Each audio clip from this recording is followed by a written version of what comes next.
What is up, my beautiful people? Hope you're having a great day today. Exile451 here again, coming at you with your daily dose of Reddit happy.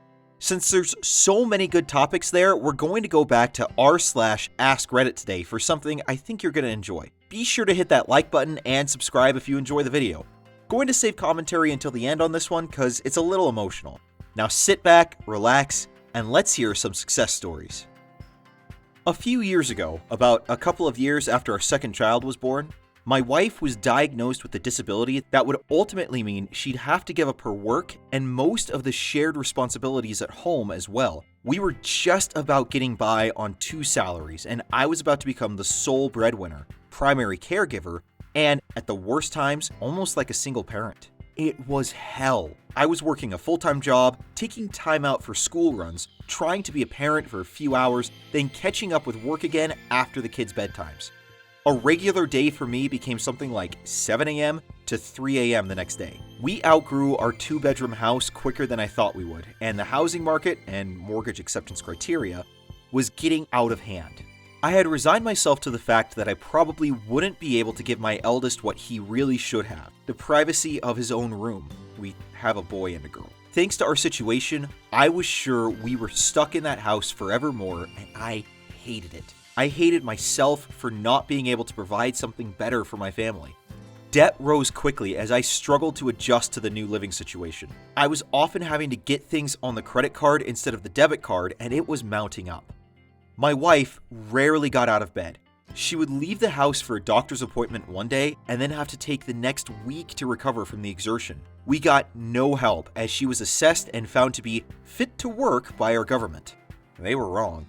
I was miserable, burnt out, and felt utterly alone most of the time. But I didn't stop at that scenario. I set out to improve things for all of us. I found a new job that was in my field but out of my comfort zone and worked my butt off. I took full advantage of their flexible working hours to keep up with the family stuff and at the same time learned as much as I could and continue to learn and started making suggestions. I started working with and for the company's clients in any way I could and made myself valuable. This got me some substantial pay raises. The new company was very understanding of my situation and were, and continue to be, happy for me to work from home as often as I need to.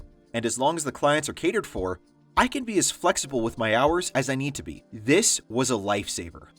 Thanks to all that, I got myself to a level where I could not only secure a mortgage big enough for a modest 3-bed in our catchment, but when I could find anything I really liked, I had the leeway to up the budget. Right now, I'm waiting on a completion date for the new house, and I'm hoping we'll be moving in before the next week is out. I've gotten us into a much better financial position by elevating my own position over the past few years, to the point where I've been able to pay for facilities to help my wife with her disability. I've paid off all the debts we accrued when my wife's health took a turn. My wife is doing better thanks to all the changes we've been able to make. She's not going back to work anytime soon, but thanks to all the above, she doesn't have to. The most important thing is I'm no longer feeling like a single parent. Ever. My kids are healthy, they have new clothes, fresh, healthy food every day, and get quality time with both their parents. Something I'm aware many people still aren't able to do, and I'm extremely thankful. It may not seem like much, but it's far from what I was looking at a few years ago, and I'm calling it a big success.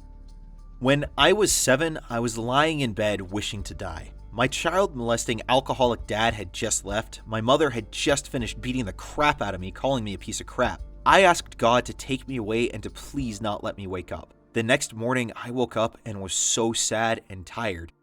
I was so tired of life.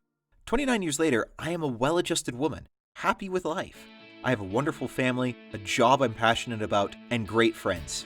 I think about 7-year-old me sometimes, and I mentally hug her and tell her that everything is going to be amazing. Hang in there, kiddo. We're gonna be just fine.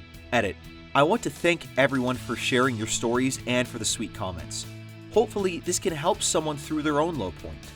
I want to encourage people to remember the little things that help people make it through the crappy days. For me, that made all the difference.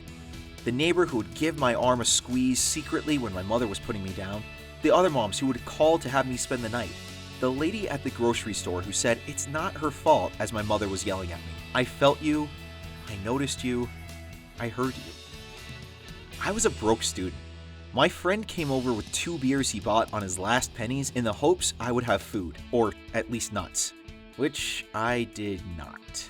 We ate dry cat food. It was tasty, but my cat stared at me in utter disbelief. I left my ex-wife for neglecting our 4-year-old twins. After about 18 months, she was granted custody back. I had sole physical, because some sexist judge felt children should be with their mother because she completed a 30-hour parenting course. She was fired for stealing and evicted the week before court. She had a pending criminal charge in the same county she was awarded custody. She moved 700 miles away after getting custody. And this was in Georgia, where she still had a warrant for never going to court. During the divorce, I was awarded the house and all possessions. But before I could get back in, I had to offer her 3 days to move out with her personal effects. She took everything, about $20,000 worth of furniture, broke every door and window, took a hammer to every square foot of sheetrock and spray painted the walls, floor, and carpet. I asked the court for $10,000 in damages and agreed to do the work myself. I was denied and received nothing. Marital debt went solely to me. She argued that she couldn't pay due to not having a job. Roughly $27,000 in credit card debt, most of which I showed was her spending. Because I was a single dad, I left the military to be home more. But pairing that with the loss of my kids and increase in expenses, child support, I couldn't afford to live.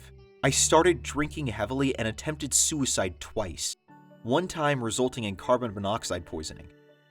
I moved back to New York with my family, lived in the same 6x10 bedroom I grew up in, and to be closer to my kids, who were in Maryland. About a month after I got there, she moved to Indiana to be with a guy she met online. I had nothing.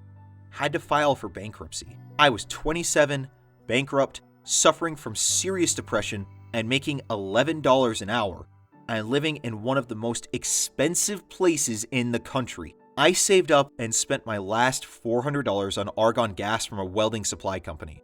I was going to use it to kill myself correctly. A few days before I did it, I found Buddhism and meditation, which saved my life. Fast forward 5 years, and I finished school with my undergrad, got my master's, and I'm working on a second master's, and found a 6-figure job. I've saved over $50,000 and should have another $50,000 saved within 2 years, if I stay on track saving. I have a beautiful and supportive girlfriend. When I hit $100,000 and finish my second master's, I'm moving to Ohio, where my kids are now. I'm buying a multifamily, living in one and renting the other. I'll see my kids every weekend, not only during the summer and on holidays. In high school, I had some serious problems with depression and eating disorders, but was doing a really good job of making my way out of that in college. I was generally happy and doing very well in school and work and sports. I was eating normal and had good friends and loved my classes. Until Halloween night of my final year in college. I woke up to an intruder leaning over my bed, dressed all in black with his face covered. My drunk housemate had left the door unlocked, so he had entered our house with ease and just happened to pick my room. I guess because I was the closest to the front door. I screamed and he ran and the police came, yada yada, they never caught him. I wasn't harmed or anything.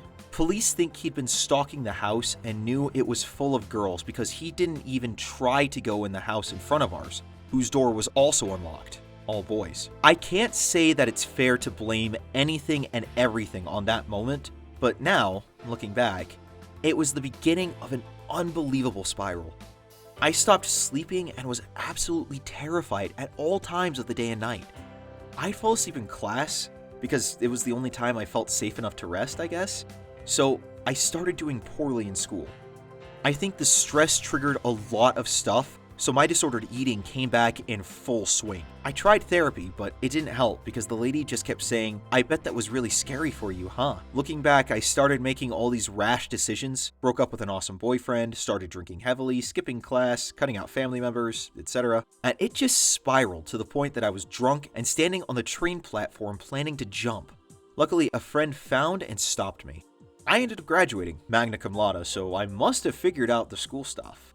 And to continue with my series of rash decisions, I kinda said screw it to anyone and everything and got a job on the other side of the world. I had so much anger in me about my life and my past, I just said forget it and left and went to go do things alone, and that's when it all started to change for me. I needed to get away and build my confidence in myself alone to prove to myself that I could rely on myself and my ability to make good decisions. And I worked my butt off to make a life for myself.